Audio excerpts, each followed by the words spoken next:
Hello, everybody, and welcome to this week's episode of Out of Our League. Today, we are joined by the fantastic and bald Aaron Seaney. Welcome. Thank you for starting by noting that I cannot grow hair. It's upside down is the problem. Is like all your hair grows. I know, yeah. If my hair would come in as thick as my beard, I'd be set. But no, here's the thing. Here's the thing with bald people. People love. Hear me out. No, hear me out.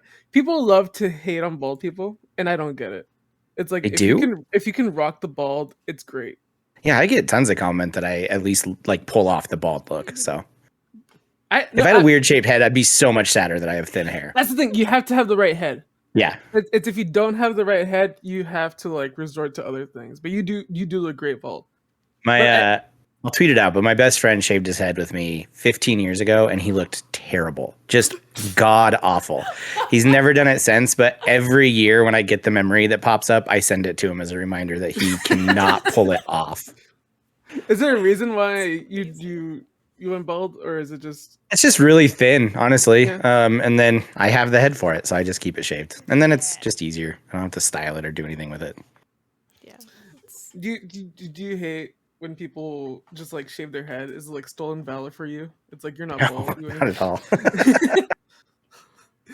But anyways, aside from being bald, Aaron, how how do you introduce yourself? Oh, tell people about yourself. What do? Who are what you? do? Yeah. Who are you? I am Aaron Seaney. I am a co-host of a podcast called Speaking of Stadia, which I will explain to Caesar what a Stadia is. Thank you. I also am the co-host of a little comedy podcast called Give Me 20 with a previous guest of yours, one Internet Mel. Oh, and speaking of Internet Mel, she has a message. The woman of the hour. She couldn't. I invited her to jump on the show, and she couldn't make it. But she has a very important message for you, Aaron. She's ready. She's with a bunch of she said to hype it up a lot because it is the best message I've ever received in the world, and it's honestly amazing. It's one of her best work. Are you ready for this? I'm ready. She said, "I'm sorry I told people to ask questions about me." That's the whole message. She literally said to hype it up. She said, "Please hype it up and say that Mel has a very important message." And then that's the most Mel-ass thing I've ever heard. She says she wishes she could have said it live. But she couldn't make it. Just like the rest of the hosts who were all bitten by snakes. It's crazy. Oh my god. Just snakes everywhere. Mm-hmm. Literally, I don't know what it is about you and me. I've only talked to you like once before, but it's just like I'm the worst person in the world when I'm around you. I can't explain it because the last time I talked to you, I made fun of your divorce. Yeah, I don't actually think you're a good person at all. Like, yeah, I'm awful. This is 100% of my experience with you. As I made fun of your divorce and I called you bald within the first like 10 seconds of the show. Yeah, like I have learned that you're actually just a bully. It turns out. Can't wait for my girlfriend to jump in and it's like, oh, you haven't heard the worst of it. I make fun of her for being short all the time, and she's not short at all. She's like 5'6". But like I'm always like, you're like 5'2". I'm always I'm awful. But no, you brought up speaking of Stadia, and speaking of Stadia, is that still alive? Is that still It is still alive. It's becoming a lot more of an indie platform than anything. Like they haven't gotten a AAA game in quite a while, unfortunately. But the indie titles that are on there are amazing and they run fantastic and you can play them anywhere. You don't have to download. So it has definitely become my source for like indie titles. Which is funny because everybody said that the Switch was the indie machine. Do you think it handles better than the Switch? I do, especially because you can play it anywhere. You can pull up a browser on your laptop if you want. You can obviously Switch, you can toss on your TV, but you know, you're out. Like I have one of the Kishi controllers that just clips onto your phone. So you just toss that in a bag and now you can play indies on your phone anywhere. It actually runs at 4K and 120 frames at sometimes, you know, and like the Switch that's just stuck in the past at 1080. So okay, but like but hear me out. Joycon Drift. Yeah. I don't. Yeah. that's unfortunate that I don't have to experience Joycon Drift when I play on Stadia. It's part of the experience of having a mobile device is the drift. Yeah, my kid has had a Switch since the year it came out, and I think we are on Joy-Con pair number 5. Oh my god. You know, you could just send those in for free. Really? Like, Nintendo will pay for the shipping and everything. They'll fix Nice. it. Good to know. Like, Why don't they just fix the Joy-Cons? That's what I want to know. So, like, That- say someone theoretically accidentally Mhm. dropped their Switch and their theoretically Joy-Con sort of doesn't work anymore. Does that also fall under that? Like, theoretically, could Theoretically. this person? So, I think it's just like Joy-Con repairs at this point. I think it's mostly drift that they fix. You might have to look into the. Oh, it's not for me. broken- No, this is theoretical. Oh, you Wouldn't drop your friend. Switch. No, I Your- would your definitely theoretical not friend. catch my foot on the charger and accidentally whip it across the room. That never would be me. This is all That was her theoretical. friend. That was her friend. Theoretical. That was- What day might happen? I don't know. I want to be prepared. If In you case ever it does. did that, Yeah, could right. you possibly? Why in are a you- hypothetical situation, Exactly. Theoretically. I would try it, hypothetically. Right. hypothetically, I would reach out to Nintendo and see if they could take care of that. Theoretically, I'll do that. Or one day. If the situation ever comes up, If because it- it's mostly for drift, I think. So I don't know. In the If it- hypothetical scenario, do you think the screen would be okay? Because now I'm curious. Theoretically, the screen is okay. Okay. Is there a crack on is there a crack on this theoretical screen? Theoretically. So theoretically, here's the Switch in theory. It's this one. It just like doesn't it doesn't move very well to the what is that, the left? So like Oh yeah, I think theoretically. They'll cover that. Okay, I think cool. they can fix it. Yeah, Theoretically, I'll look into it. yeah, because it has to do with the drift, so it has to do with like the stick. Yeah. Yeah, I think you'll be set then. Okay, cool. I think they can fix it. Just be like, hey, yo. Theoretically, I did this. Please help. Theoretically. Theoretically, and they can pay for the shipping and stuff for your theoretical Joy-Con. That's fantastic. Good for Nintendo. I would theoretically not mention dropping it. Yeah, I would yeah. theoretically just be like, yo, Joy-Con no worky. and send that in. I'll do that, yeah. Or theoretically, I'll do that. Yeah. Skip over that part. Please help. I was playing Kirby and theoretically the Joy-Cons just stopped working. Like I just don't. It's fine. Everything's fine. Yeah. No. So wait, it's just indie games. So like, what have you been playing? Well, nothing on Stadia in the last month because Elden You Ring has consumed my Liar! life. I just said the last month. You liar! Your whole brand is Stadia, and you come out here and you lie to people.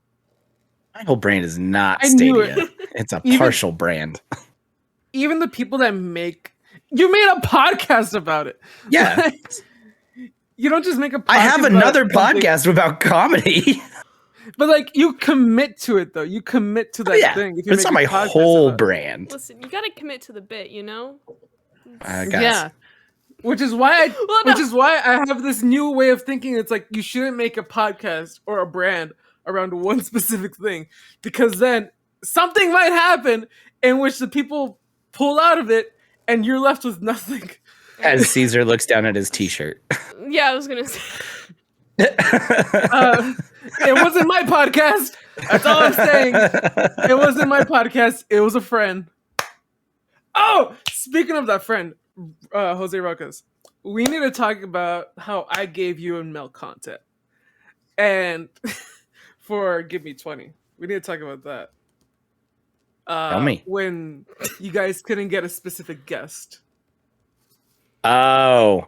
So yeah. what happened was our friend, McKenna, my friend, Brandon, Jose Ruckus, former host of the Aces Wild podcast, was having a stream saying goodbye to the Wild Aces. And this is because I was listening to this podcast and there was like a lot of things that I told Mel that she didn't say. That was really funny for me.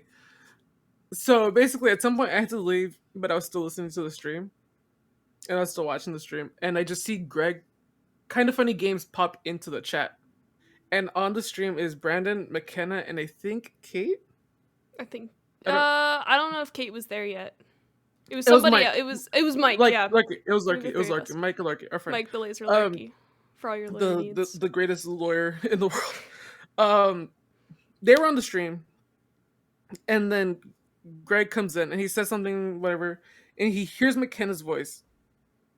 He hears McKenna, and Greg just types out, "Is that Mel?" No, he doesn't even say that. He said, Oh, "Is or that he's the like, girl "Who's with that the girl?" comedy podcast?" Oh yeah, he says, "Is that the girl with the comedy podcast?" And no, you're right, because then Brandon goes, "No, that's Mel. This is McKenna." And then Greg types because Mel doesn't know how to respond to emails, and just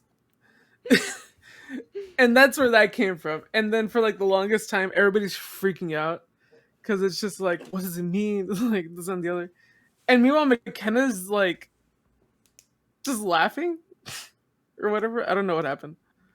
I think we moved on. we did Filler really into well that on story, it. Caesar. You really stuck the landing for me. But hear me out. Here's what made the story more interesting for me is like McKenna's like telling this boyfriend about a story about an ex-boyfriend that Greg hears, and it's a bad story. I'm not gonna tell it on this podcast. It's been But told many times before. It's been told many times. You can find But it. it's essentially like McKenna's trying to make it up by telling another story of a Spider-Man she dated, and Greg leaves. And I think that's just great. Like that whole He evening didn't was even just- hear the He Spider-Man didn't- story. He left only from the first boyfriend story, and I was like, that's not how I want to be seen in Greg Miller's eyes. Because Greg Miller saw McKenna as two things. One, the girl with the comedy podcast, and somebody that dated somebody that was a bad person.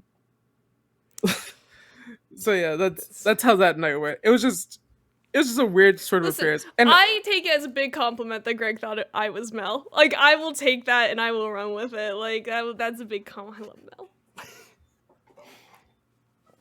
Mel. But yeah. God, that was... I don't know. I just sent screenshots of that to Mel, and I was just like, Yo, "This will be funny." did Greg email you? No, I I just get a chat on my end. I just get a chat that just says, "Oh no," and I said, "What?" And then I get this screenshot. Mel doesn't know how to check her email, and I was like, "Are you kidding?" Because I knew exactly what that meant. Mm-hmm. I applied for Awesomely Average to have Greg on podcast day, and she applied for Give Me 20. Mm. And I was like, so as soon as I saw she doesn't know how to respond to email, I was like, did you check your spam? She's like, it auto deletes after 10 days. Oh, no. So that's when we started the Twitter, like tweeting at him. And then he finally tweeted at her with the like a screenshot of the email saying we had been accepted. I saw that come up my time. I was like, oh, no. Yeah. Oh, no. He's such a villain. But yeah, it was just weird. That night was really weird because she didn't respond to me till the morning after, and I was just like, I totally forgot what had happened, and she's just like, what? She's just freaking out in my DMs, and I'm like, what did I do? I was just so confused. But yeah. So now we started the new campaign with the hashtag GregMe20. Greg, How's that going? So good. Have you guys gotten a respond? No, but we'll keep going. It's fine. The campaigns to get on Give Me 20 is so fun. Like with Eric and everything. I love every time it comes up in my timeline. Like, oh my gosh, who's campaigning today? Yeah, we've only had two guests. Matt Batson came on. And then when Eric came on, that was a lot of fun because we let him speak for like 5 minutes and then muted him. Oh, you muted him. Yeah. So, and then we would like toss questions and ask him to just chat the answers to us and wouldn't actually let him like speak.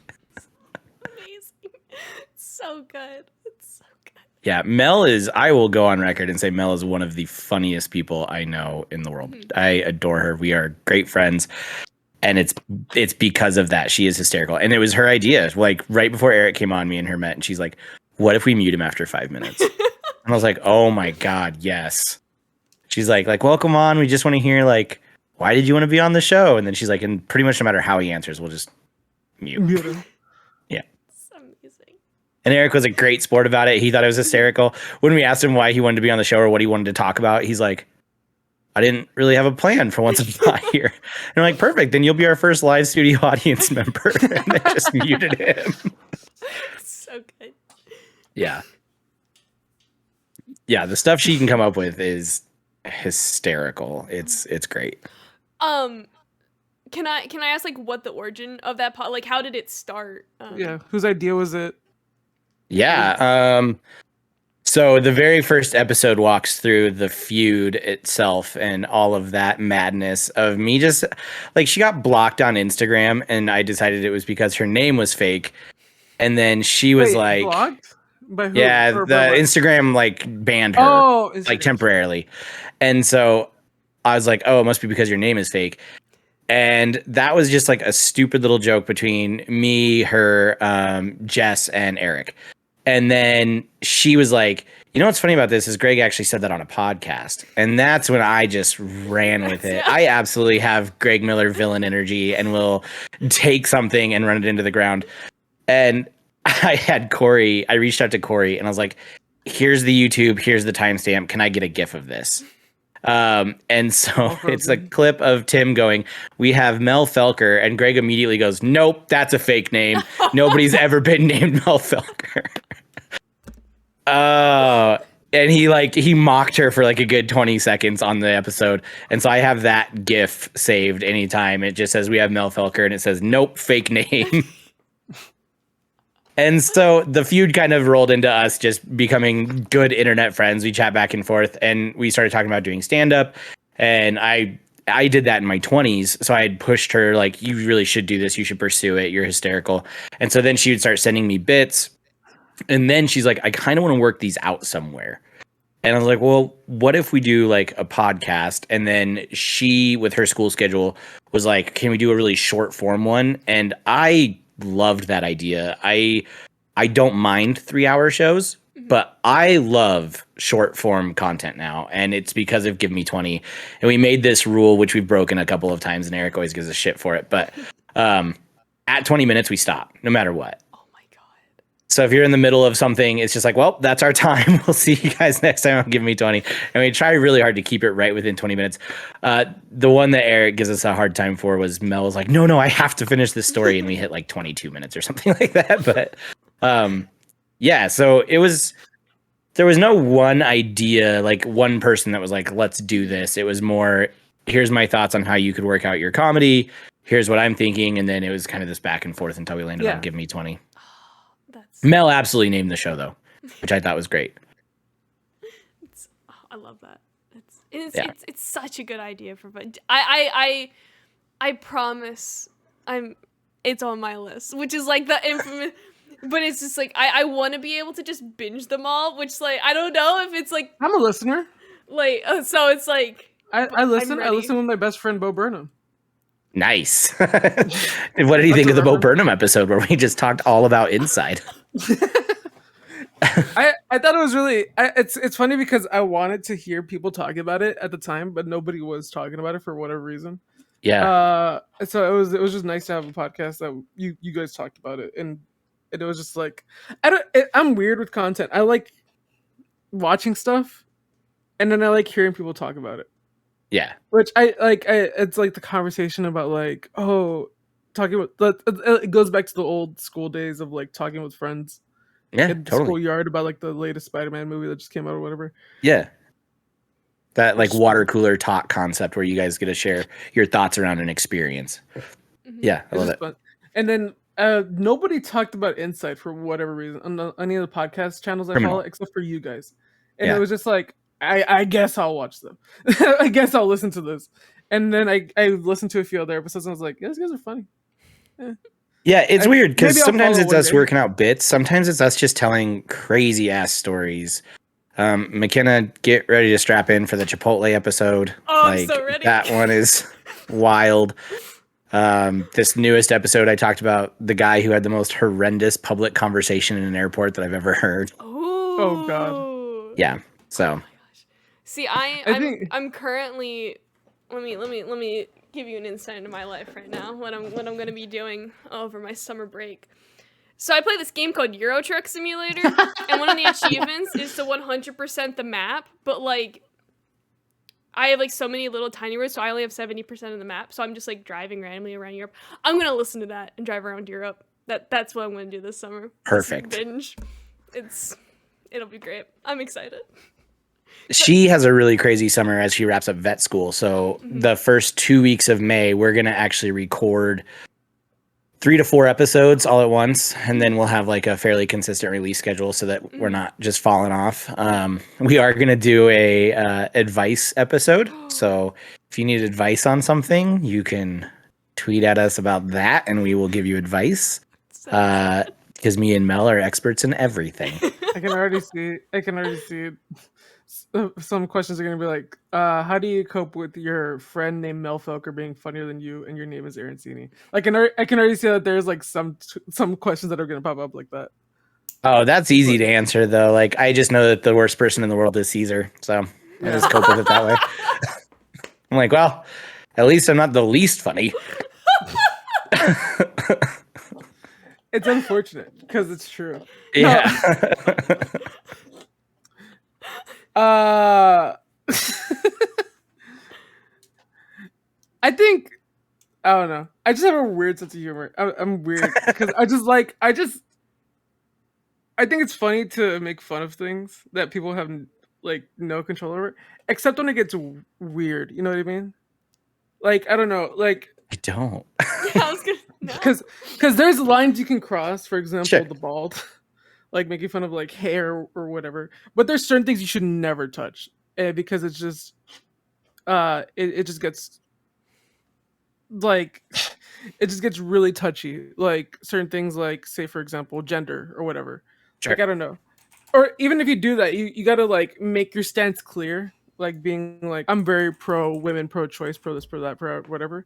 So, which is why sometimes it's funny when I make certain remarks, but in private, and you should never publish those in public because people could clip those out of context, and then it gets really weird.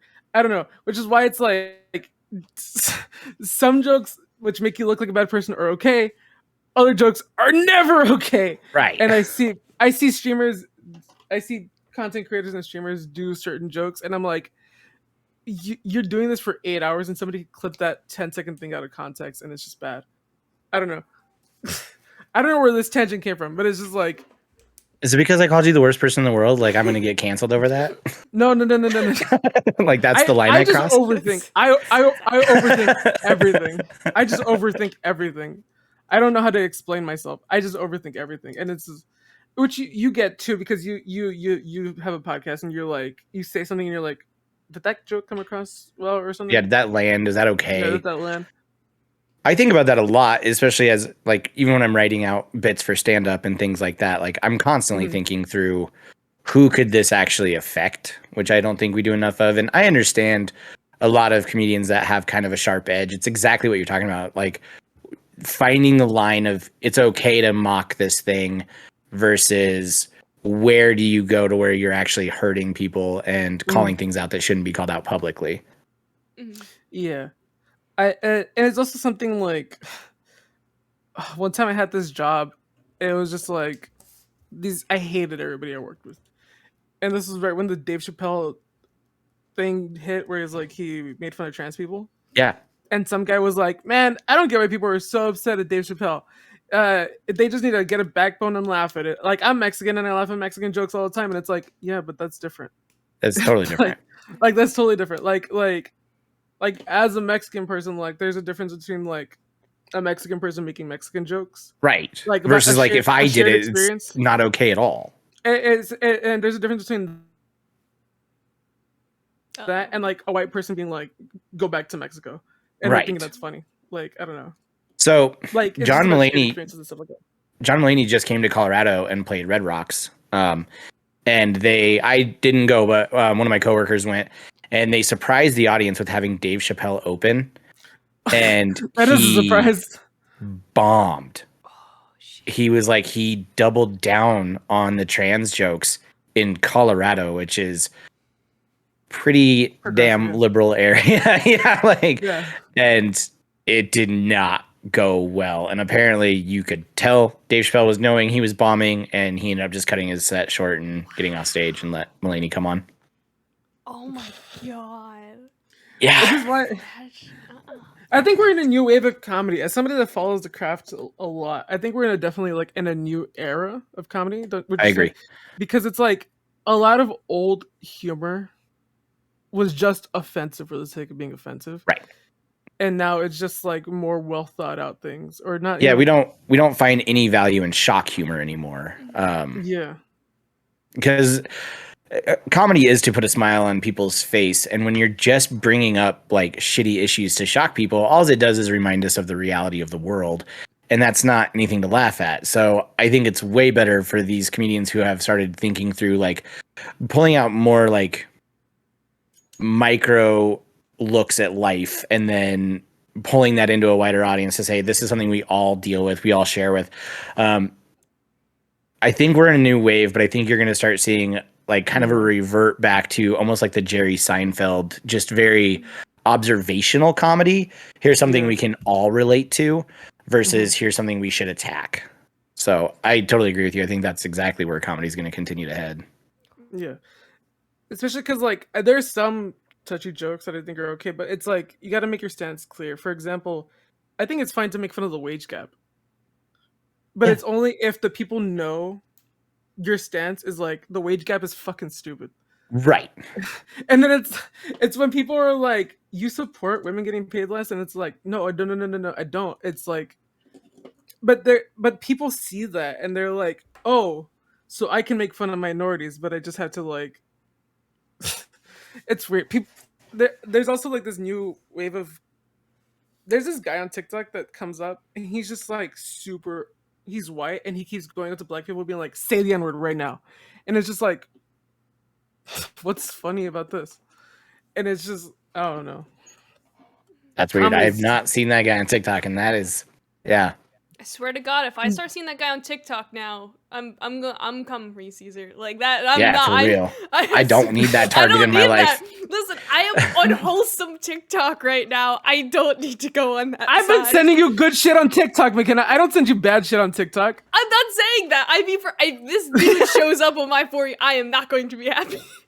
See, this is why I love my Pixel, because I can just turn off my microphone. Can you? Does it really turn off your microphone? I mean, it blocked it. Theoretically. And I hope. No, but you said all that with the microphone on, so now we're all screwed. No! My God. Look. Here's the thing. I already blocked them, so it's fine. But no. But there's this new trend on TikTok where this person just doesn't like anything and they block access for their microphone. And so TikTok just is sending them random videos. Oh, trying to figure out what they like, but they don't like anything, so they end up in the weirdest corners of TikTok. And I really want to do that one day. I don't know if I want to see the weirdest corners of TikTok. I'm okay. I'm also okay with the new trend of awkward comedy. Speaking of TikTok, Matt Batson is the king of awkward comedy. So the karate commercial, him walking around the street, and then when the guy's like, "Yeah, I'll take off my shoes for karate," and he's like, I don't want to do this. Like, yeah, that is my new brand of comedy that I'm falling in love with, is awkward comedy. Mm-hmm. Yeah, and it's like, I'm also an awkward person, so it's like I feel like I can relate to it on another level. Like, oh, this is like my people. Yeah. I love this. Mel is also very good. Like, that is her niche. I do way more observational storytelling. Like, that's what I like to do. She nails awkward comedy, and it's amazing. So, you mentioned doing stand-up earlier. How did your stand-up career like begin, and like how tell me the timeline of your stand-up career, I guess. There's a huge gap in it, because turns out when you get married and have a kid, you just don't do things anymore.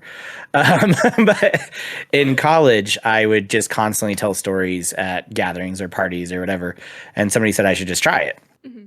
And so I did a couple of open mics around where my school was, did a show with like my college friends there, almost exactly like Mel did. And then I ended up actually going down and playing a club called Comedy Works in Denver. Very randomly through my campus job, I worked at a place called Disability Support Services. It was there just literally to help people who needed anything. If you had ADHD, like I was a note taker for a deaf student so that she could focus on reading lips, and I would just take all the notes in her class, which was kind of cool because I could take those classes as well. So I'm taking my own notes, getting paid, and helping another student. So it was a pretty great gig. But one of the fundraisers they did was they brought in Josh Blue, who is a comedian with cerebral palsy. He was just on this last season of America's Got Talent. He's absolutely hysterical. And he ended up like, I told him I was really interested in comedy and I just started doing campus shows. And he invited me down to Denver and kind of just like mentored me for a few months. And so I would go do like open for him and do stand-up bits with him. And then, yeah, I don't know. I just played those clubs for a while and then graduated college, had to get into like a full-time career. Like I said, got married, had a kid, all that kind of stuff. And then I kind of paused it. And now with Mel, it's back to like writing bits. Typically both of our processes will write stuff and we'll send it to each other to see if it's funny. And then we might record it just to like feel out how the flow goes. And then we'll send it to each other. And then we'll say, you know, this part drug a little bit, or I didn't know if this middle piece is kind of lagging. And now there's a place here in Fort Collins where I live that does open mics every other Monday. So I'll start kind of stretching them out there. I haven't yet. I will be fully transparent. I went to see like what the vibe was of the first one, and literally everyone bombed. Like no one got a laugh. I was like, well, I'm never going to come to an open mic here. I've gone since, and there are good nights for the crowd, but that first one was like so horrific to watch. There was like a 70-year-old woman named Grandma Nasty who got up, and she was like, hell yeah, too drunk to complete a thought. So like she would like start a joke and literally be like, I don't know where I was going with that. And like again, nobody laughed. So that's me, but with podcasts, and I'm just like, I just got lost in my own thought. I'm sorry. Been there, but there's a difference because I don't drink. Right. Yeah, but that's the game, isn't it? It's like there's just some nights you'll bomb. Yeah, you absolutely have to just be okay getting up on stage and bombing. And even when I did it in my early 20s, like I bombed for sure, and you just have to kind of suck it up and move on. So. Do you almost feel like it's kind of cheating the way the Kind of Funny guys did it, where it's like their first night it was just full of their crowd? No, I mean my very first one, I killed it and I felt really good, and that's why I kept going. I think Mel had a really good first experience. You can set yourself up for success, and I think that's exactly what the guys did. It's smart. It's smart to invite all of your friends to your first time. Like they're gonna laugh with you because they know you, they know your humor. And you can kind of hone in on them. Mel actually gave me that advice. I hadn't thought about the fact that that's probably why I did really well in college.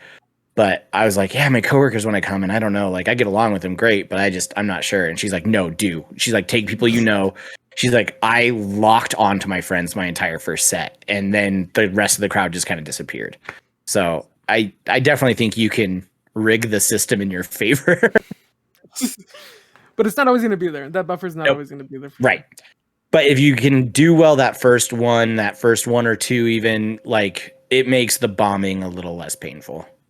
Oh, it softens the blow. It does. It doesn't necessarily take it entirely away. Right.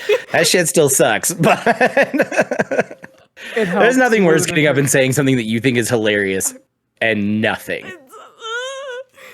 Like, and then it's, I don't know, it's like in a tough video game, you have like a really bad run against a boss or something, you know, and then you're just in your head and it's just gonna go downhill from there. It's not gonna get better. It's like if you're playing a game and all of a sudden you lose internet signal and you just can't play it anymore. Yeah, you're just like, nope, I'm done with this now. Oh my god, I'm stressing about it. I've never even done comedy. Just thinking about the possibility of bombing one, I'm like, oh no, I'm okay. I'll stay here. I'm fine. I don't ever want to do that. It's definitely not for everybody. I've had friends try stand up, and I had a friend cry on stage, and I saw that, and I'm like, I'm not gonna do that. I'm not gonna touch that. I'll stay in my computer. I'm fine. couple of the guys who bombed on that very first open mic night, there's a big college near the club, and you could tell that it was kind of the same thing. Like they just get a lot of laughs with their buddies, and they're like, I can do this. It was not good. No. But you definitely have to have the personality of like being able to be comfortable in front of people. Yes. Because it's definitely like not for everybody. Yeah, you better be okay public speaking for sure. That is like your baseline. Speaking in front of people.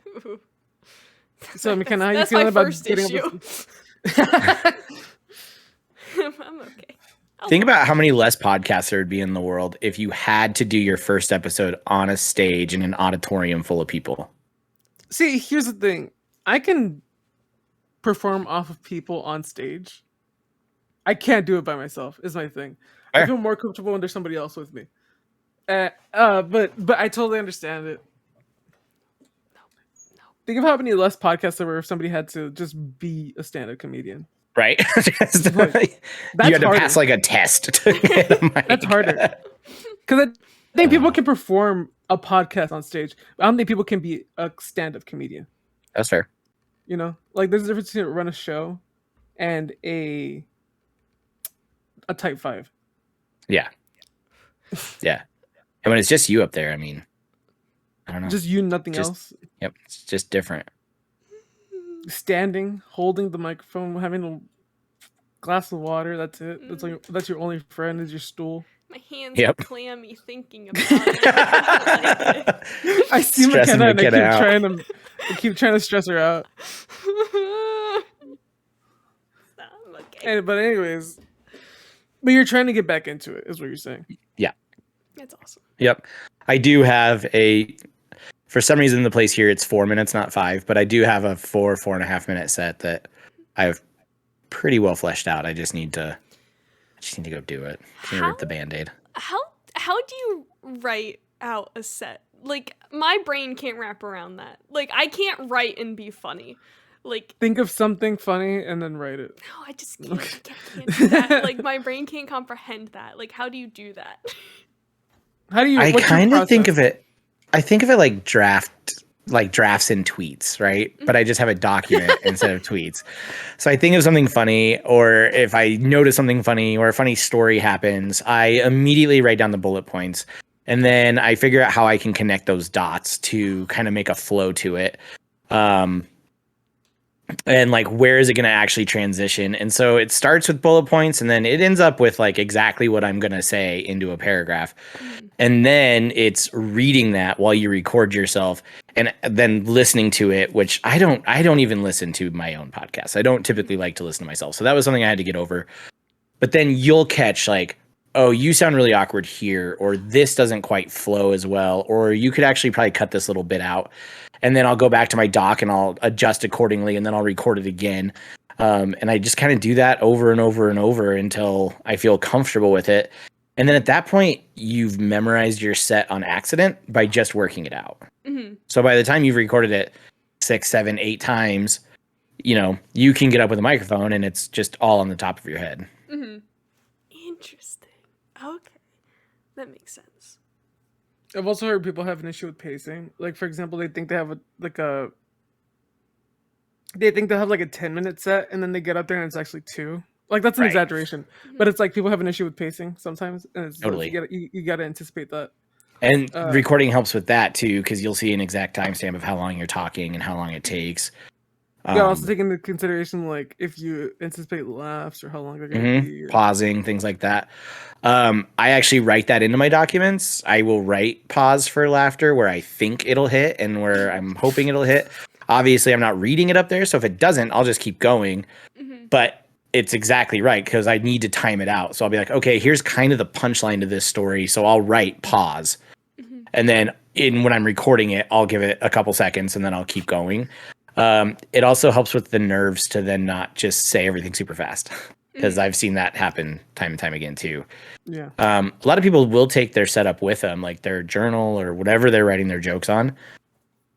I don't personally like that because the times I've done it, I go way too fast. I just like read through it like a script instead of actually performing. Right. What I've heard is people do bullet points. Mm-hmm. A lot of people do that. So But it's I've like, seen comedians like just get up with full-on notebooks and they'll flip through pages of jokes and see what they want to try, and it's a very experimental thing. Interesting. Wow, comedy's wild. It's yeah, it's not something for me, but I will greatly watch everybody else do it. Yeah. Especially when you find those comedians that you just love and you love their style of humor. Like, one of my favorites is a guy named Kyle Kinane, and I could just listen to his comedy sets like all day because he's so funny and he's just so good at delivering his stories. Mm-hmm. I've never seen Waiting on the Punchline, and because I don't know where to watch it, and I really want to. The Kind of Funny Rooster Teeth. documentary about Nick. Mm-hmm. Rooster Teeth. It's on the Rooster Teeth website. There's like a week trial. Okay. First, yeah. You just gotta go there, search Waiting for the Punchline week trial. It's Yeah, just- and they're like also is like a like RT Doc series. It'll be under that as well. Like, the RT there's- docs are really good. they Like are I'm really actually good. there's one about they took these two people's phones away for like a month They took all Was it a month? technology away. They could only use technology away. technology from the year From, that like, they the were 80s. born. Oh yeah. So like late 80s, early 90s. And like that it was for like Yeah. a certain amount of time, and that's the only. So they had to go get like landlines to call each other. Mm-hmm. They had like yeah. It was really interesting, and this was like in 2015, 2016. So it's like even a few Yeah. years ago, but yeah, Wow. it was really fun to watch. There's a bunch of document. There's a guy that goes to conventions and he goes to but like not the ones you would think of. Like he goes to like an Abraham Lincoln convention. He goes to like a furry convention. He goes to like a bunch of weird conventions. It's really Maybe I'll just binge a bunch of RTS. Yes, they're so good. the RT docs are like it's kind of sad how good the docs are compared to like their other stuff.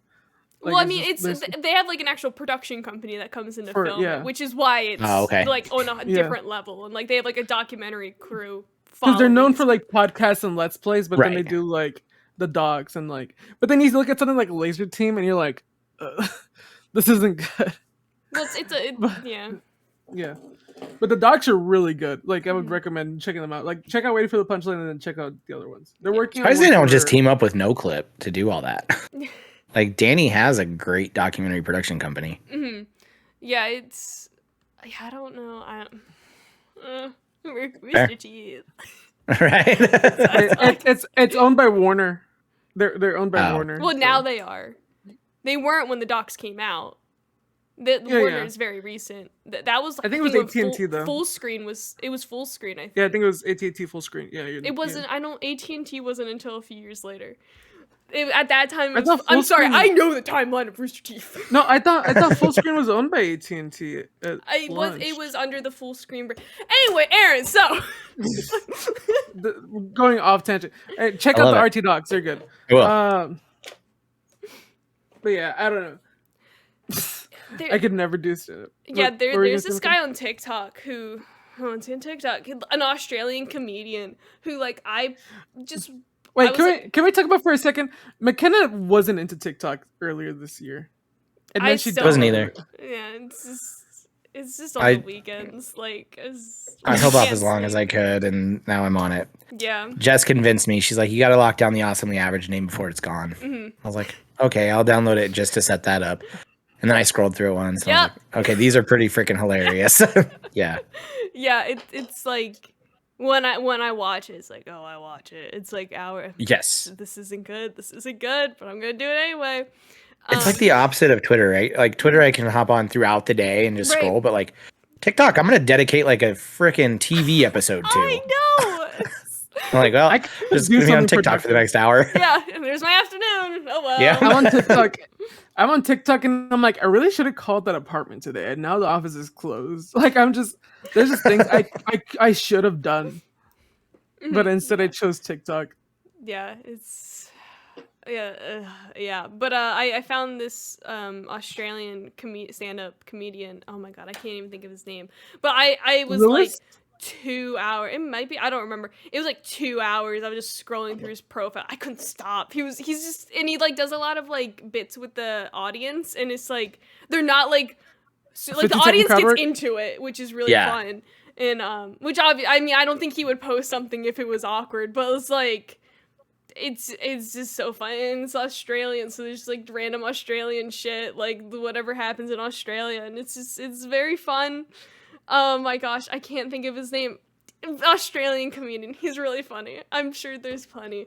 Luke Kidgel? Yes, that guy. I love him. Luke Kidgel. Okay. Kidgel.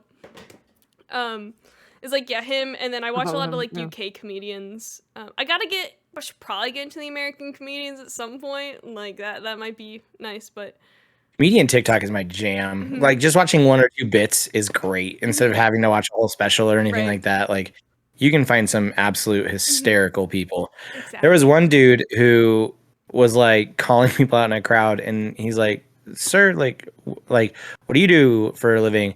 And he worked for the Ukrainian government, and it was like right when everything was going down, and he was just like, I know the "Oh." clip you're talking about. And then he asked another guy, and the other guy's from Russia. Yeah. The odds of that happening. I was like, "Oh my god, that's incredible." Love it. I saw the clip. Yeah. Idiots.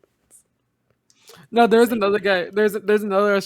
I follow like 3 Australian comedians. One of them does this thing called like 15-second crowd work, and he has a song that plays in like 15-second crowd work, 15-second crowd, and then he goes, "What's your name? Where are you from?" And he's just like it's timed to like be with the song, and it's always like scripted, and it's like thoughts on Ian Djokovic. Would you kill him for money? Would you kill him for money? Would you kill him for money? I have $10,000 in the gun, and then it stops right there. It's just so. One of my favorite places to discover new comedians is also this Netflix show called The Stand-Ups. Every episode is just a 30-minute set, so it doesn't take much time, and everyone is just a different comedian. That's where I discovered Kyle Kinane, and there are some absolute hysterical people on there. There's also a show called like Comedians Around the World or something like that. Okay. It's living on Netflix, or it's just like the chapters, the seasons are by country. Oh, nice. So That it's like sounds awesome. USA, England, Mexico, India, like different countries and stuff like that. That's awesome. Netflix just makes me sad Yeah. with what's going on with it right now. Did you guys see that they canceled all the animation projects that they had? All of them? Except for Big Mouth. They announced season 7 of Big Mouth.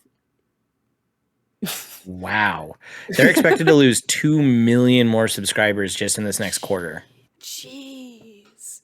And their answer was make it harder to share our content with password sharing and hike our prices. And closed down the animation studios. Yeah.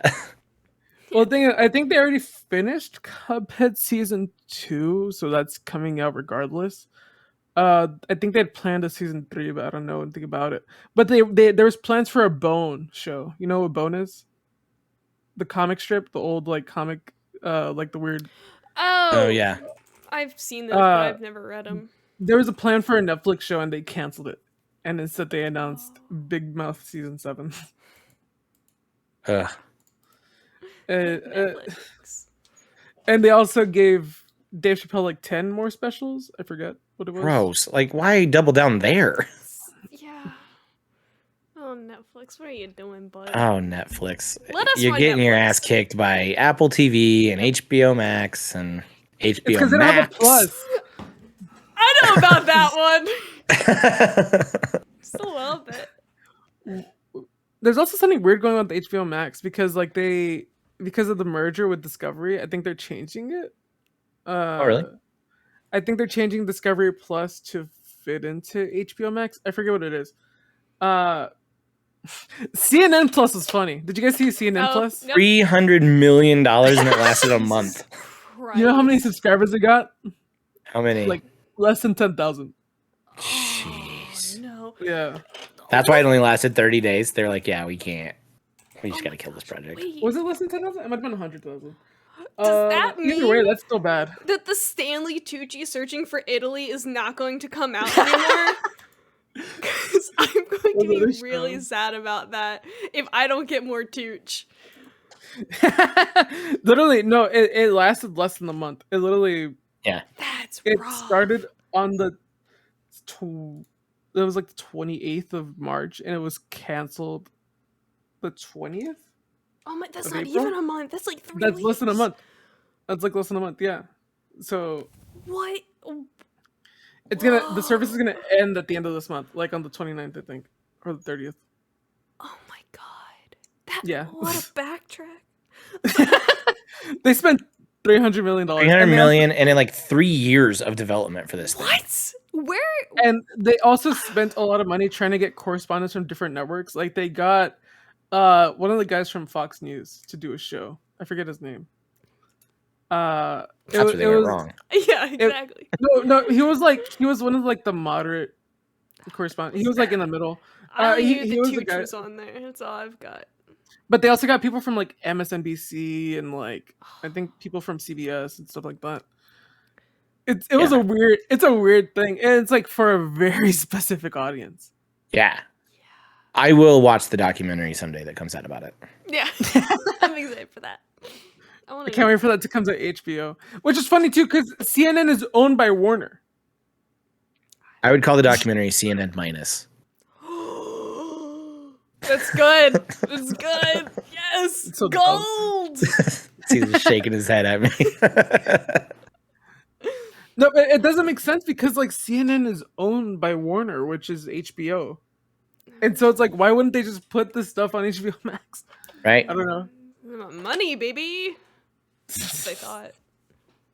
Clearly it didn't work because there's too many streaming services. And I find I find no benefit to having more than 2 or 3 of them at a time. What are your go-tos? What are your go-to streaming services, Aaron?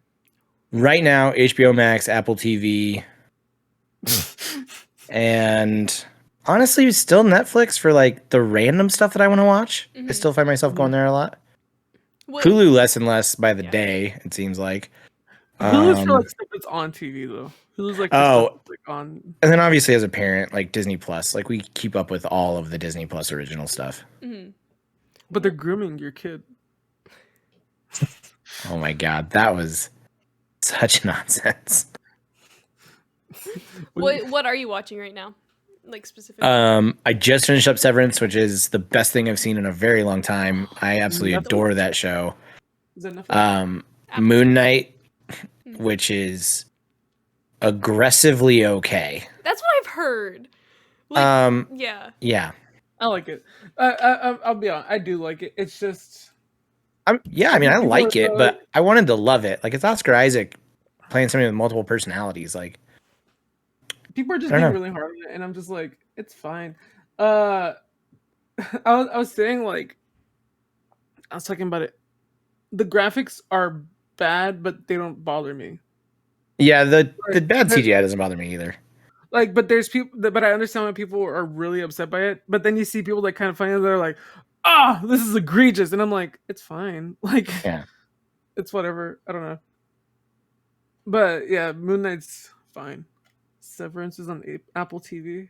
And then I'm rewatching the first 2 seasons of Barry before season 3 comes out because I adore that show too. That's been on my list for a while. That's got the Fawns in it, right? The Fawns, yep. Henry Winkler. Hey, yeah. Oh, that's awesome. Bill Hader. Yep. It's very, very good. Very interesting concept. I should probably watch those shows, like current shows. I've been like I watched Wings recently and Monk. I'm like trying to catch up for like years that I missed. It's like I should probably watch it. I loved Wings as a kid. It's so good. Tony Shalhoub was in it. It was just wonderful.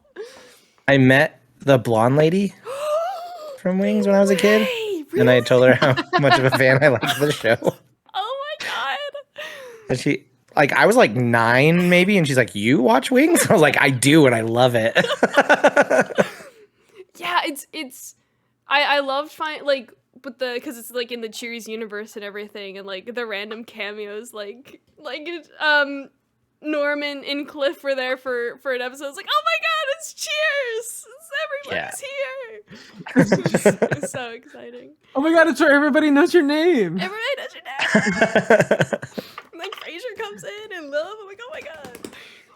I've been watching, and I'm still trying to like get my way through it. I'm close to the end of Schitt's Creek. Oh, I love that show. It's such a good show. It's funny because it's one of those shows.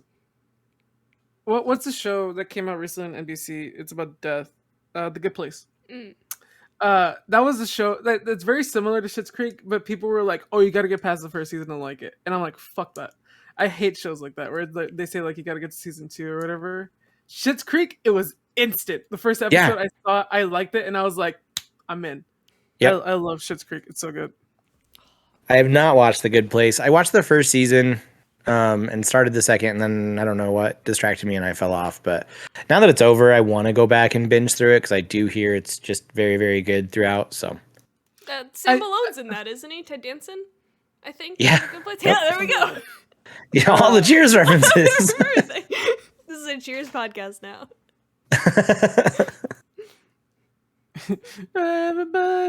What a good No, song. So good. I just saw like the first 3 episodes of The Good Place, and I was like, it's funny.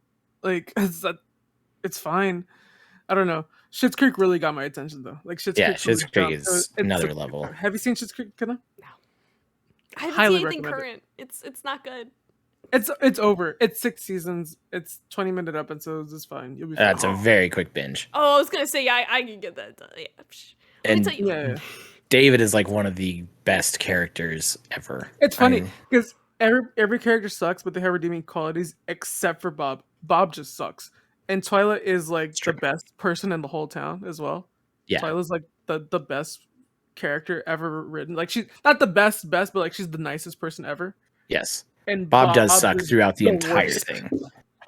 Oh no. But every character sucks but has redeeming qualities except for these two.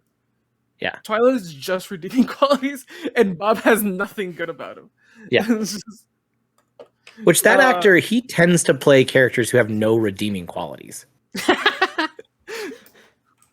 Oh, funny thing about Schitt's Creek. I had never seen what's the movie? Bill Murray movie. Groundhog's Day. I'd never seen Groundhog's Day, and then recently my girlfriend showed it to me, and I'm watching Schitt's Creek with my girlfriend, and I watched Groundhog's Day, and literally like 10 minutes into it, you see the cameraman, and I'm just sitting there, and I'm like, "Is that?"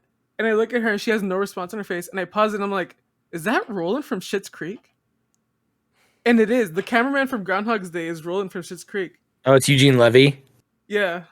Oh, I don't remember that. I haven't seen Groundhog's Day in a minute, though. Wait, not Eugene Levy. Eugene Levy's Johnny, isn't he?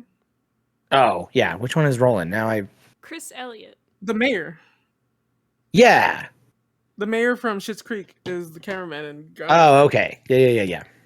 He's actually the one who I said is usually plays somebody with no redeeming qualities. He was in Wings. Was he? He's really funny in Schitt's Creek, though. He's like, he just sucks, but he's also like, you get it because he's kind of stupid. He's just an idiot. Yeah. He's also the dad. He's Lily's dad in How I Met Your Mother. Oh, that's okay. I got it. I was like, I know this And guy. again, no redeeming qualities. No. Sucks in that show too. And then have you ever seen the classic Scary Movie 2? He's the butler with like the weirdly deformed hand. Yeah. I don't know. Schitt's Creek is just a funny show because if you finish season 1, you'd be like, man, everybody sucks. But then you keep watching, and you're like, oh, there's actually like, they're really cool. Yeah. I don't know.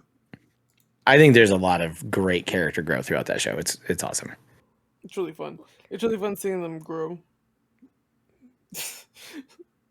There's so many episodes I could just talk to you about, but I don't want to spoil any of it. But so we'll just keep going. I'll say this one thing. When David sings You're Simply the Best, my God, my heart melted. It's so great. Wait, David or the other guy? Or David lip syncs it. Yeah, he lip It's syncs. the olive branch, yeah. Yeah, the olive branch. So Oh. good. That's on my playlist. It even says the Schitt's Creek from Schitt's Creek. Sorry, you can't really see that. It says Simply the Best from Schitt's Creek. It's on my playlist. I guess I just liked it. I don't know the context, but it's good. Is it a guy singing it with the guitar? Yep. Yep, That's good to know. I like how he sings it. I do too. I do too, apparently. I'm adding that to my playlist right now. I just thought it was a cute song. But you know, while we're here, I think it's time we jump into some community questions. And honestly, we got some interesting ones this week. We got some really fun ones this week. I don't know if you want to go first, McKenna. Yeah, sure. Just right off the bat, Matt Batson at Matt S. Batson, shout out. What's your favorite part of Mel's episode of Out of Our League? I'd like to go on record and say I didn't listen to it, Mel. My support only goes so far. And if you're talking for more than 20 minutes, I don't know. I'm only a half decent friend. I guess next up is Eric Oriana at _ Eric Oriana, who asks, "What's been the journey like with your hit show? Give Me 20. Any favorite memories? What's it like working with Internet Mel?" Working with Mel is the best. I have found it to be incredibly collaborative, which is a lot of fun. Talking about what we want to talk about, laying out the show together. Like, it's weird how much planning has to go into it to make sure you can hit 20 minutes. But it's been awesome. The journey has been great. I'm excited that we are going to record a few episodes back to back just so we can at least have a monthly episode. That's kind of what we've been shooting for. Yeah. I don't know. It's just been hard awesome. sometimes because like life gets in the way, you know. Yes. And Yeah, it's usually pretty easy to find. Like, it takes us 45-ish minutes because we only record for the 20. So the 25 minutes is usually just pre and post show, just kind of like talking about things. Post show is usually just how did we do, how did we feel, all that kind of stuff. And then obviously getting it uploaded. But we keep it really tight. Like, I hit record and we stop it at 20 minutes. So the editing to this is nothing. Yeah, I was gonna say that must be that's a great show right there. It's real nice. So we don't want to edit out like hiccups or anything like that. Like, what you get in that 20 minutes is actually what was recorded. And I don't know. I love it. So great question, Eric. I hope you're listening to this on the treadmill. Keep walking, buddy. Mac, you'll get it when you listen to Give Me I'm so 20. excited. for me, podcasts are weird because I never plan anything, and whenever I'm the one hosting it, it's always I have such a hard time because it's so hard for me sometimes to lead a conversation. And so the fact that you plan on Give Me 20, it's just interesting to me. Fair. Yeah. And we don't like plan out beat for beat, but it's always like, okay, here's what we'll intro. Here's any housekeeping. I'll let you talk about this, and then I'll swing in and talk about this. And ideally we'll hit 20 minutes. So yeah. I've always been the type of person that whenever there's a bunch of people talking, I'm easy to bounce off of. But when it's one-on-one, I struggle. And it's just, I crack under the pressure sometimes. It's So why I it's write like- everything down. It's like now I have to write I'm the things worst. down or else I will Sorry, forget. sorry if anybody's listened this far and they're like, "Man, this guy sucks." Like, no, you're I get awesome. it. It's fair. Doing great. You're great. McKenny, you want to take the next question? Yeah. Want to give a shout? Bits at Bits Patel. He asks, what would you say is Mel's favorite song to sing? I think Mel probably has a terrible singing voice. Truth be told. And I think she'd admit that. I think she'd admit that about herself. I think, yeah. I was gonna try to defend you, Mel, but I'm sorry. And I bet her, but when she does sing, I'm gonna say she's a huge fan of Skater Boy by Avril Lavigne. Oh. So you're saying she's early 2000s? She's like early- Totally, 100%. Yeah. You think she loved Turning Red? You think? Yeah, I did. It's great. I'm just upset they didn't mention 9/11. Anyways, did you What? see that? You didn't see that? Woof. No. Some YouTube essayist was like, this movie takes place in 2002, and it's weird that they didn't mention 9/11 because that took place in late 2001, and that shifted the culture. That shifted the culture of the Western world in the early 2000s. So it's weird that this movie had no reference to 9/11, and literally every comment was like, "It's a kids movie." Like it's. Huh. But like that's like a whole meme on my Twitter timeline right now. It's like, man, I'm upset the like Brink doesn't reference 2011 or what, like just random movies. Like people were just like, I'm upset that X movie doesn't reference or allude like foreshadow to 9/11. Like if it's in the past, like it's just so people are just been making fun of him all week. Aaron is Kevin Smith once flabbergasted. pitched. Sorry. Go. No, it's okay. Kevin Smith once pitched a movie that like Osama bin Laden dies and goes to hell, and his punishment is he gets sent back in time to kill Hitler. And it was called 9/11. God damn it. I'll give him that. I'll give him that. Yep. That's Yep. good. Did you ever hear about the Forrest Gump sequel that was canceled? I need to stop bringing this up. No. I was just watched canceled- Forrest Gump last weekend, by the way. I just watched it for the first time recently, so I'm like, oh, I know these references now. It's so good. It is good. I don't know why I didn't watch it sooner. It's love Tom Hanks. Essentially, it was canceled after 9/11, and there's a bunch of weird things that were supposed to be in this. For example, he was supposed to be in the back of the Bronco of O.J. Simpson. Like somehow he's like gets picked up as like a hitchhiker type deal. No, he's in the Bronco, but O.J. doesn't know it. Oh, okay.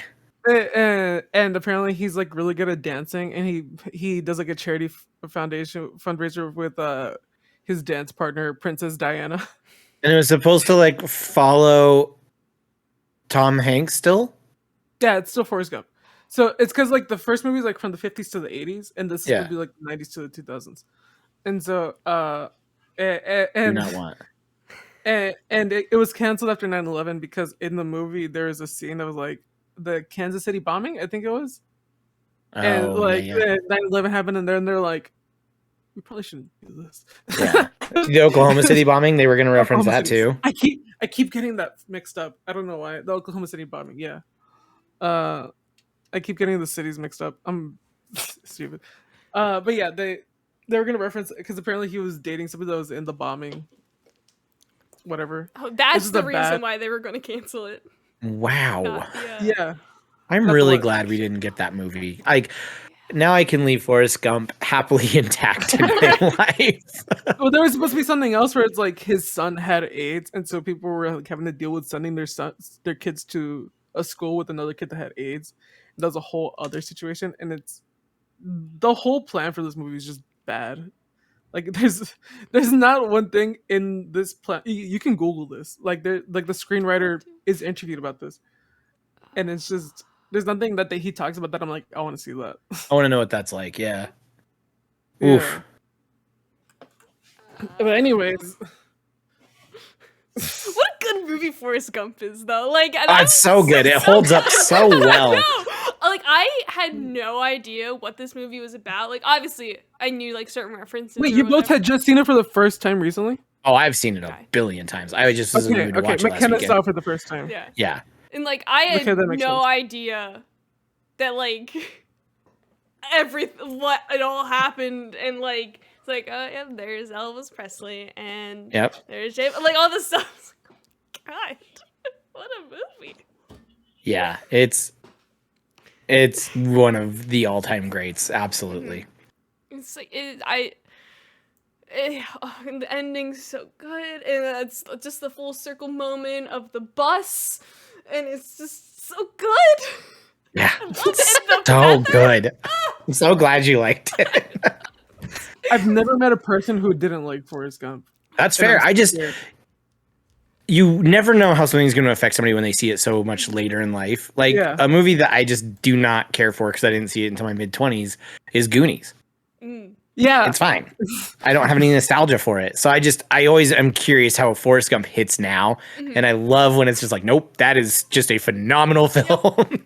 well, it's one of those movies that people like better than the book. It's like Jurassic Park. People just like. I didn't even know there was a book about Forrest Gump. There's a book about Forrest Gump. Yeah.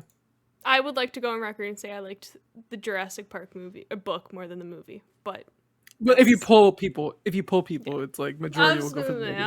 I'll go on record saying that both are still Jurassic phenomenal. Park book is highly underrated. That is amazing. McKenna, Jurassic Park 2 though. Jurassic Park 2. I didn't read that. Like, okay, spoilers for the book. All right, from a book that came out in what 90. Malcolm dies at the end of, and then the second book, I get it, is the movie thing. First chapter, boom, Ian Malcolm's giving a presentation. I was like, hold up, Wait a that's second. how this works. But And in the book, like John Hammond is a villain. Like oh my god, he he's is awful. truly bad. Like, oh, And he dies. Everyone dies in the book. Like he gets some serious justice done. It's amazing. And a dinosaur eats a baby's face in the beginning of that book. Yes. Oh my god, I forgot about that. I remember reading it because I had never seen Jurassic Park the movie, and I was like, how is this gonna play out in the movie? Thank God it's not there. It has way more horror elements, which I really dug. Yeah, and it like goes a lot. I feel like it went a lot more in depth with like the scientific stuff and like the math and everything. It's like, yeah, I'm into this. But like Jurassic Park the movie is so phenomenal. But like it's obvious.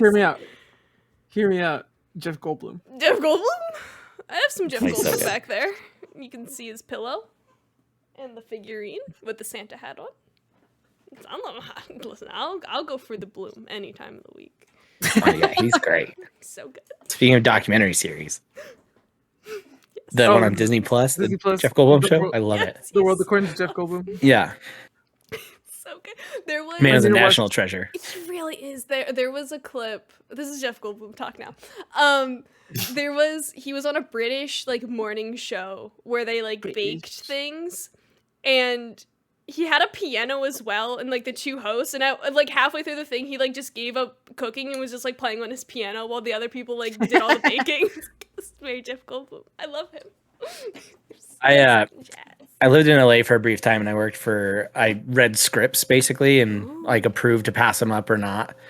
And we had somebody that worked with Jeff Goldblum, and he likes to use your full name all the time to like memorize it. So like if I was on set with Jeff Goldblum, he'd be like, Aaron Seaney, it's so good to see you again, Aaron Seaney. That is so Jeff It's so precious. And apparently he is such a hugger. Like he wants to hug you immediately. But yeah. He seems like a type of person that I can like trust. You know what I mean? Like yeah. Oh my god. Like he's got me in his arms and I feel safe. Yeah. I love him so much.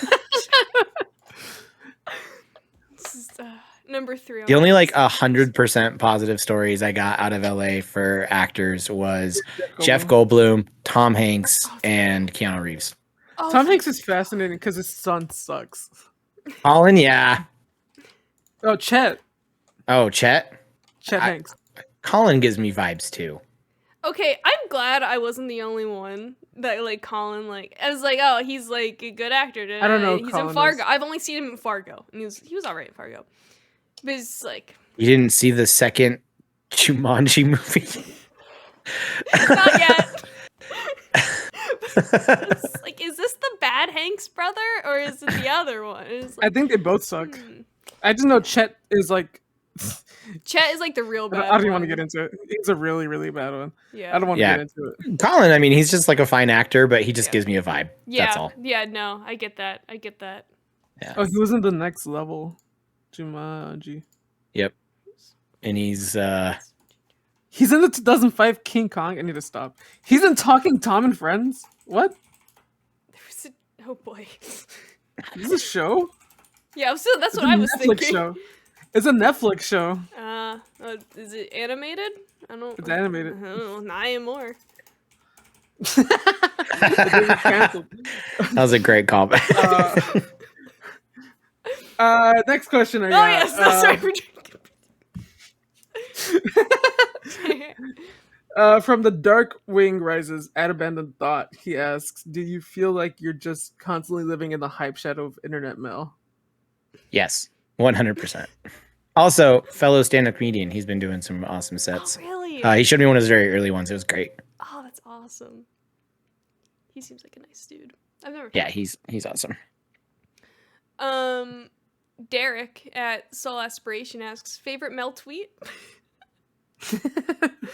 I thought about this one for a while, longer than I'd like to admit. I'm like, man, Mel's had some banger tweets. I don't know.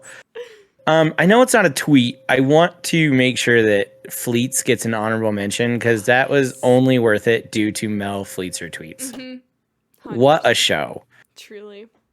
I wish she could figure out some form with it. Mm-hmm. I probably shouldn't talk about it. Never mind. What? I was gonna say what she was doing on TikTok, but her TikTok's private. Oh, yeah. But yeah. That was a special time and place, though. She should do Mel Talks her tweets and do Mel Fleetzer tweets on TikTok. Didn't she try to do that? She tried to do something with the speak thing. I don't know. The voice memos.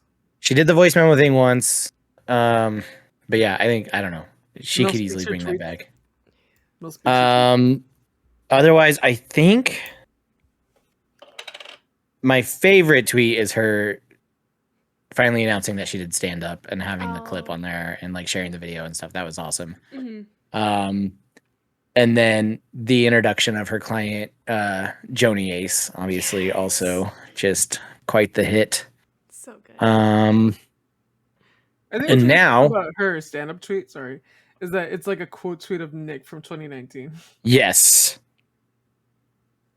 Let's see. Internet Mel. I'm gonna just pick a random tweet and I will read it live right here, right now. Ruining the magic. Aaron speaks Mel's tweets. It's the beginning of something new. Let's see. She's been so busy at school. She's not tweeting as much.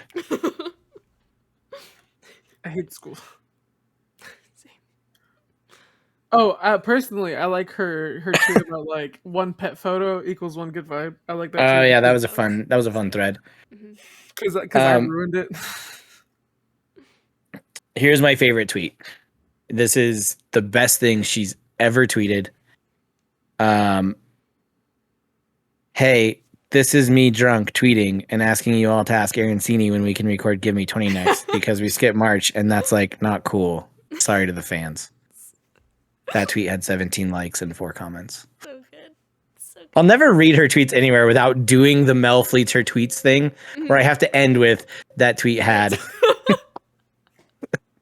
Gotta let the people know the statistics. Like it's Yeah. For her birthday, I did a video where I admitted her name was very real and then I fleeted one of her tweets and you just have to do that. I love that she ended everyone with like, that tweet got 3 likes and no comments. Oh, good. Oh my god. Yeah. So her best tweet on the internet is about me. That's the takeaway. There you go. Understandable. Wouldn't expect anything less. That's right. Can I get one? Yeah, I can go again. Wait. Oh, wait, you went right. Yes. So it's my turn. We try to We have a bounce nice off back of and forth. We try to. Usually there's more people to bounce off of, but it's just us today. So we're playing ping pong. We're hanging out, doing the thing. Let's mix it up a little bit. TVLK John asks, when are you gonna come back and collaborate with me?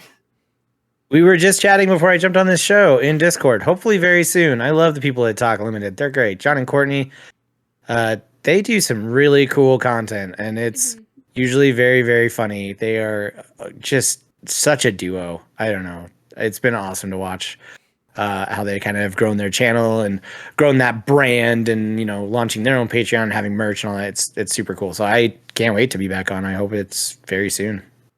Hell yeah. Jessie G at Pink Spider Felix at Felix. Ooh. She asks, why is Mel so cool? Maybe she's born with it. Maybe it's Maybelline. There's your answer. Next up, we got Robert GL asking, what's Mel's favorite dinosaur? I'm guessing she would say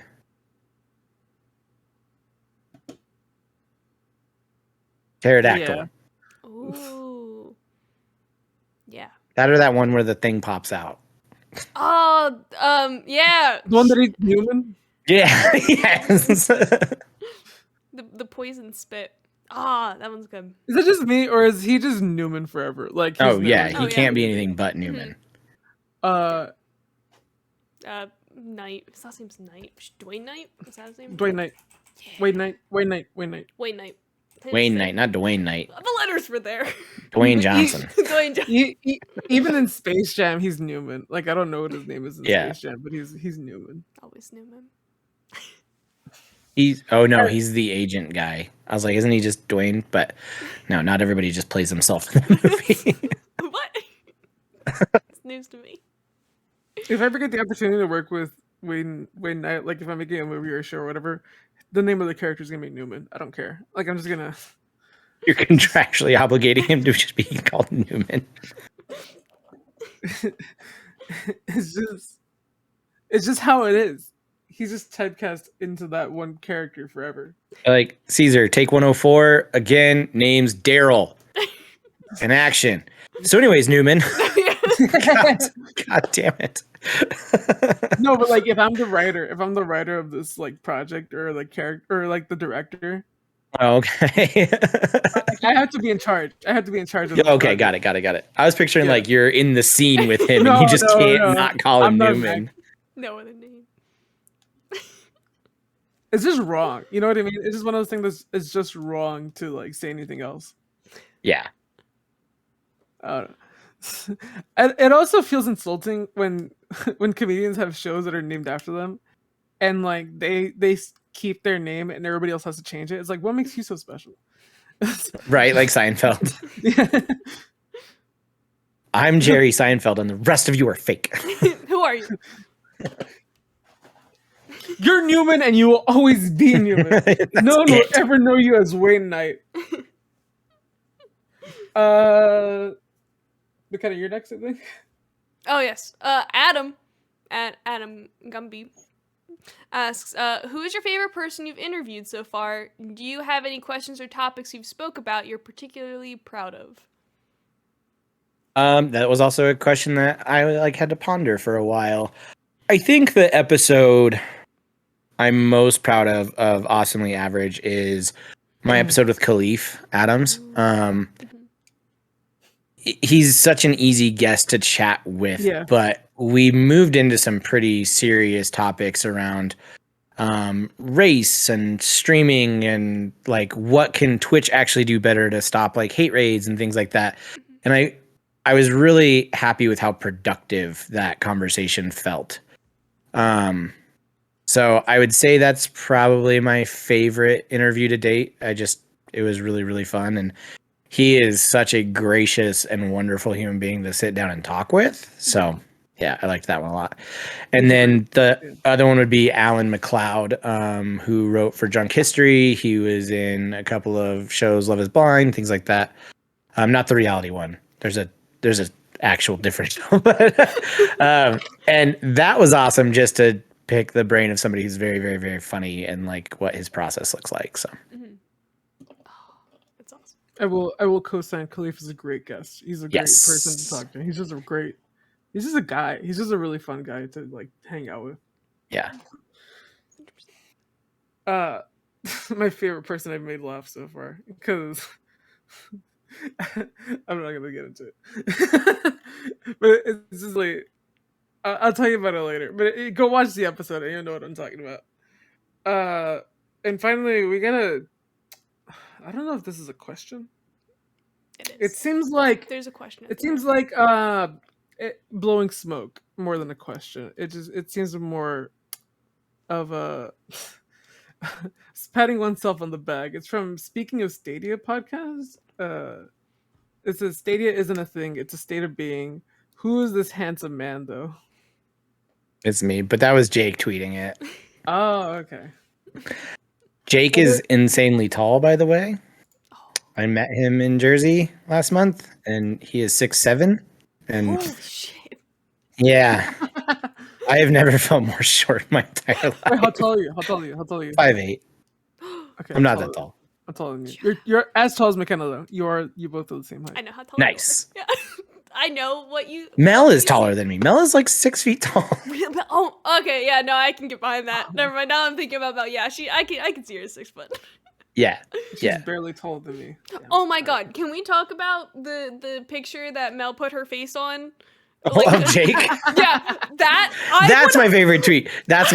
I changed my mind. That was incredible. I thought that was real, and I was like, oh my god, they met! That's so exciting! And then I looked longer at it, I was like, hold on a second. This looks weird. Yeah. I was like looking at the details, I was like, this isn't right. This is one of the worst photoshops I've ever seen in my life. What do you mean? It's I was just so blinded by happiness. I was like, wait, hold on. Let me look at this. It's also a weird picture too, because that happened on my birthday. And I was just like, what's fucking going on? Oh, it's so funny. And like Jake's hands are obviously gigantic because he's 6'7". So Yeah. Mel's head on like this huge arm around me. It makes me laugh every time I see it. So good. Love it. I will meet Mel at some point though. We will do a live episode of Give Me 20, I'm sure. I'm sure it'll happen. Well, what if her hands are not as big as they are in that picture? Well, what we're gonna do is I'm gonna Photoshop Jake's head onto the photo of me and Mel. It's just the way it's gotta be now. It has to be the gotta same do it. beanie though. It has to be the same beanie. Yes. Yeah, I'll make sure it's the same beanie. I have it pulled up. It's so good. It's just so funny. Are there any? Can you talk about if there are any plans in the works to record? I know Mel's and you guys are busy and whatnot, but like, is there any plans cooking to meet in person yet, or is it? No, she schedules? almost actually had a fellowship right here in Colorado for vet school. But there was something with the insurance where she wouldn't be able to get enough required like hands-on time. Like it would be most of an observational thing where she would just be watching the vet clinic, and she has to hit so many criteria, so it just didn't work out. But with her bouncing around the states this summer, if she gets close enough, I'll drive out and go say hi. Oh. Ah, that was Is she so heading sick. up to Florida anytime soon? I actually don't know exactly where all of her fellowships are, so once okay. that's finalized, I'll make a decision if that I can make it work. I think one is like out in North Carolina. That's probably a little too far for me, but yeah. There is one more question though. You're still laughing at the picture, McKenna. So good. So funny. There is one more question, which I don't know if you want to ask it, McKenna, or. I don't have it pulled. I just had the picture pulled. I don't have it pulled up right now.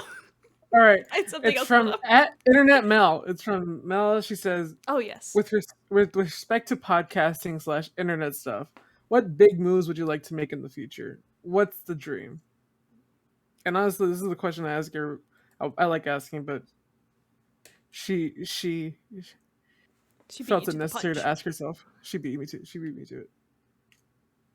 I podcasting wise, I'm pretty happy with what I'm doing. I would like to revive Awesomely Average. It's been a while.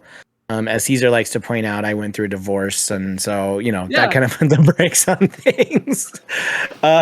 Sometimes. But now that I've like settled into like what single dad life looks like and things like that, I'd like to figure out, even if it's just starting at once a month, bringing back that show, because that was something I was really proud of. It's basically just me ripping you guys off and doing a one man out of our league.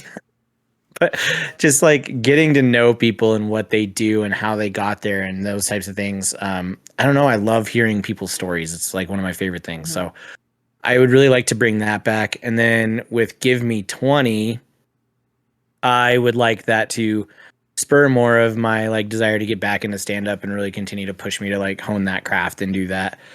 So yeah, I mean, I don't have any like necessarily dreams of grandeur or turning this thing into like a kind of funny and creating content full time necessarily. I think as soon as I start putting that much focus on it, I won't enjoy it anymore. So for now, I need to keep it as more of this, just something I love. So, but the big dream is to interview Greg on both Awesomely Average and Give Me 20. You know what? Maybe one day. Maybe one day.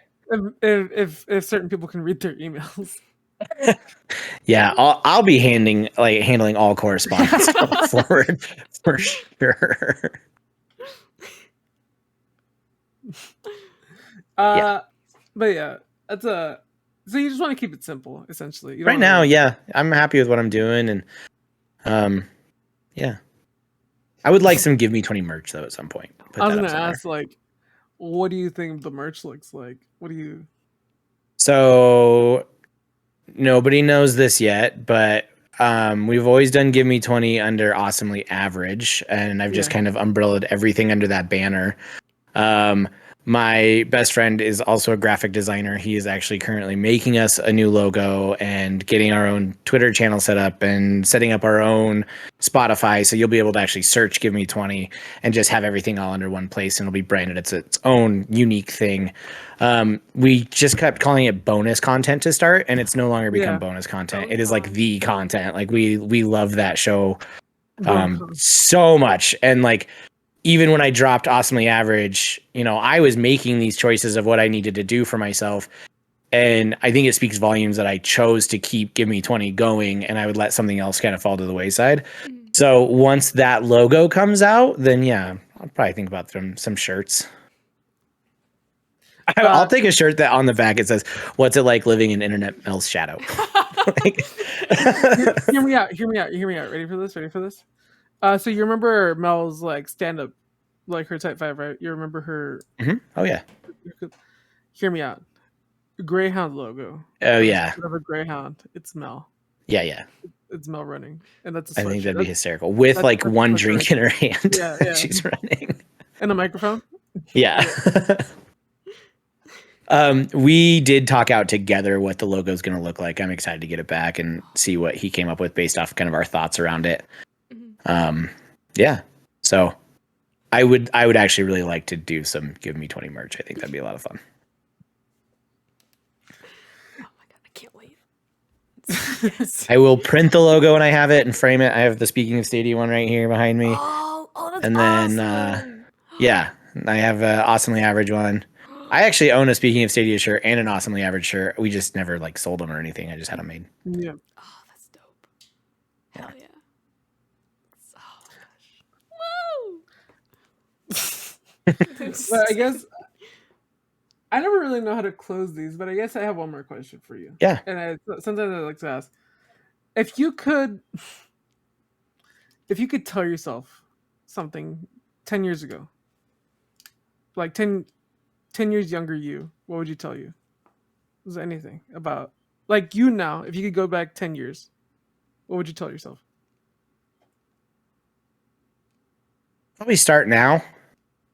Like I had dreams of doing this podcast stuff and like having a desire to do a lot of these different things for a really long time. And I do look back sometimes and wonder like, what would my content look like now if I had started 10 years ago? So I would probably tell them to just start now. Like, hey, just do it. See what happens. So. Yeah. That's good advice. Yeah. That's good advice for anybody living in 2012. Right? Yeah, start now because it's gonna get wild. If I made content in 2012, I don't know what that I would be 13 and I don't want to look at that. Oh yeah, I'm an old man. You're talking about me in my late 20s, like 26. Yeah, like I'm doing fine. Let me do. Because if you would have said if you would have asked 26-year-old Aaron, what would you have said 10 years ago? No way I would have told 16-year-old Aaron to start now. I would have told 12-year-old me, fucking wait. Yeah, exactly. I would have told 16-year-old Aaron, stop it.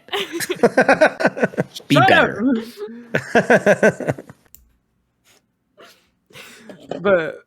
But no, that was good. It was a lot of fun hanging out with you. Yeah. Anything you wanna pimp? You wanna sell your wares? Yeah, check out Give Me 20. I love that show. And then we also do Speaking of Stadia live on YouTube. So if you guys ever want to come hang out and get learnt about a Stadia, you're such a fucking shell for Google. Google says the guy who's like, this is why I love my Pixel. Yeah, really. I can turn up my microphone. Hey, do you have a? How much is Google paying you, Caesar? Wait, do you have a Pixel, Aaron? Do you have a Pixel? No, I love the Pixel. It's one of the best phones on the market. I have the Galaxy S21, which I also really like. That's fair. But that Pixel 6, it's a great phone. Great phone. Runs Stadia like a dream, just so you know. I need the controller. I need the You don't need the controller. Oh, like the phone controller. That's fair. Yeah. It's like you can use any controller with Stadia. It's great. Tell me more. I can wait. Here's the thing: Game Pass runs great. It does. Really well on Pixels. I've learned I can run Halo. Awesome, and that's all I need. But anyways, thank you so much for stopping by. This has been a fun episode. Go follow Aaron. What is it? @Seaney on Twitter. No, it's at Aaron Seaney. It's my full name. At Aaron Seaney. AARONSEANEY. Don't forget that Go last E. follow Give Me 20. Go follow on your podcast services. Check out Awesomely Average if it ever comes back. I know what that's like. Yep. But yeah, thank you so much for everybody checking us out. Be sure to check in next time where you have some fun guests coming up lined up for you. When those episodes are gonna happen, who knows? But be sure to keep an eye on our Twitters at Simply Sassy Vids. Keep in touch for any news and episodes that are coming out. And yeah, thank you so much for checking us out. And Aaron, thank you for being out of our league. You're welcome.